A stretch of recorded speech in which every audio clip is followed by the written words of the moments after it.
అనుష్ఠానం చేశారు. అమావాస్య నాడు వేద పఠనం చేయకూడదండి, పైకి చేయకూడదు, మంత్రం మాత్రం జపం చేయాలి.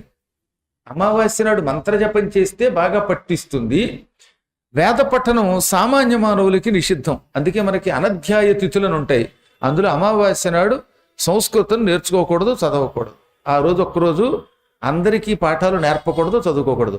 అనుష్ఠానం లోపల జపం చేసుకోవచ్చు. మంత్రం అమావాస్య నాడు చేస్తే ఎక్కువ ఫలితం ఇస్తుంది. గురువుగారు మీకు ఏదైనా ఒక మంత్రం ఉపదేశించారు అనుకుందాం. ఈ మంత్రాన్ని అన్ని రోజుల్లో కంటే కొన్ని రోజుల్లో జపం చేస్తే ఎక్కువ ఫలితం వస్తుంది. అవి ఏవే రోజులు?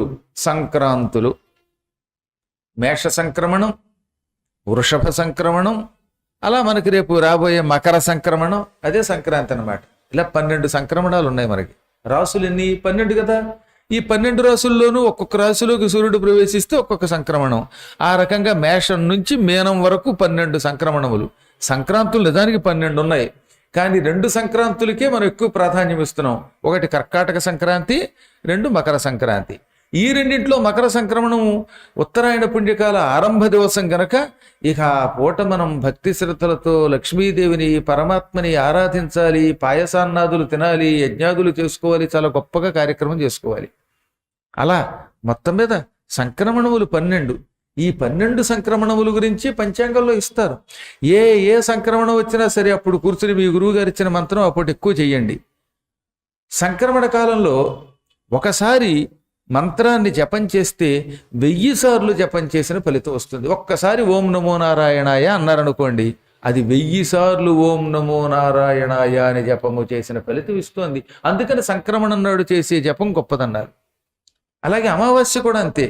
అమావాస్య నాడు ఒక్కసారి ఓం నమో నారాయణాయ అంటే 108 పర్యాయములు ఓం నమో నారాయణాయ అనే జపం చేసిన ఫలితం వస్తుంది. అంటే సంక్రమణం కంటే అమావాస్య ఫలితం కొంచెం తక్కువ, కానీ ఎక్కువే కదా. మరి 108 చేసిన ఫలితం ఒక్కసారి చేస్తే వస్తుంది మనకి. అమావాస్య నాడు శాకములు దానం చేస్తే, కూరగాయలు దానం చేస్తే, ఒక్క వ్యక్తికి చేసిన దానం 1000 మందికి దానం చేసిన ఫలితం ఇస్తుంది. అందుకే అమావాస్య నాడు పూర్వం కూరగాయలు, స్వయంపాకం దానం చేసేవారు. అమావాస్య నాడు బంగారం దానం చేయటం ఎటువంటిదో తెలుసా? సమస్త నిధులతో కూడిన భూమండలమును దానము చేసిన ఫలితం వస్తుందటండి అమావాస్య నాడు. అందుకని బంగారం దానం చేసేవారు పూర్వం, వెతుక్కుని మరీ చేసేవారు. కలియుగంలో బంగారమే కనపట్లేదు. చేద్దామనుకున్నవాడు కూడా తెలియక శాస్త్రములు క్రమంగా లుప్తమైపోవడం వల్ల ఆయా కాలములలో చేస్తే వచ్చే ఫలితం ఎక్కువ అనే విషయం తెలియపోవడంలో చేయట్లేదు.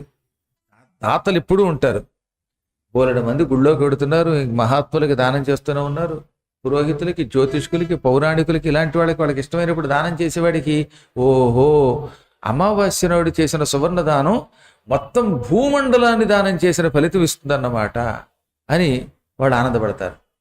అయితే ఈ దానం అపవిత్రుడికి, నాస్తికునికి, ఇలాంటి వాడికి చేయకూడదు. ఒక్కోసారి మీకు ఏ అమావాస్య నాడో మీకు నచ్చిన వాడికి దానం చేయాలనిపించిందండి. ఉదాహరణకి నాకు ఇప్పుడు ఏ వేదవ్యాసుడికో ఇంత బంగారం ఇవ్వాలనిపించింది, కానీ వ్యాసుడు కనపడ్డు. అప్పుడు ఏం చేయాలి? అమావాస్య నాడు ఎవరూ కనపడలేదు. అమావాస్య నాడు కొంచెం బంగారం తీసి వ్యాసుడి విగ్రహం దగ్గర, పటం దగ్గర, లేక విష్ణు విగ్రహం దగ్గర, పటం దగ్గర పెట్టి, సమయం వచ్చినప్పుడు ఈ సువర్ణమును మంచివాడికి దానం చేస్తున్నాను, ఇది అతనికి దానం చేయడానికి ఉద్దేశించాను అని అక్కడ పెట్టి, ఆ తర్వాత మన అదృష్టవశాత్తు మంచి పౌరాణికుడు దొరికినప్పుడు అతని చేతిలో పెట్టాలట. ఎందుకని అమావాస్య నాడే మీకు దొరకదు కదా. అసలు వ్యాసుడు ఎలాగో దొరకడు, వ్యాసుడి ప్రతినిధులైనటువంటి వ్యక్తులు కూడా దొరకాలంటే కష్టం.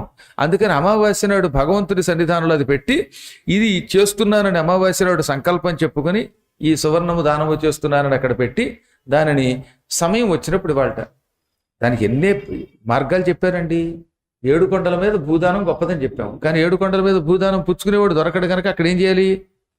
మేము భవిష్యత్తులో ఎవరో ఒక మహానుభావుడికి ఫలానా వ్యక్తికి దానం చేస్తున్నాము అని అక్కడ సంకల్పం చెప్పుకోవాలి.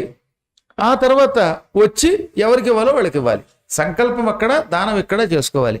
అలాగే బంగారం కూడా అమావాస్య నాడు సంకల్పం చెప్పి, అనగా సంకల్పం అంటే ఉంది, ఇదిగో ఫలానా గోత్రం కలిగిన నేను ఈ వ్యక్తికి దానం చేద్దాం అనుకుంటున్నాను అని ఆ బంగారాన్ని అక్కడ పెట్టి కాసి నీళ్లు చుక్క దాని మీద పోసి దాన్ని భద్రపరిచి మళ్ళీ అక్కడే పెడితే ఎవడన్నా పట్టుకుపోతాడని అనుమానం వస్తే దాన్ని బీరువాలోనో లాకర్లోనో పెట్టుకుని, అంటే బంగారం ఎక్కువ అయితేలేండి, ఆ తర్వాత దాన్ని దానం చేయమన్నారు.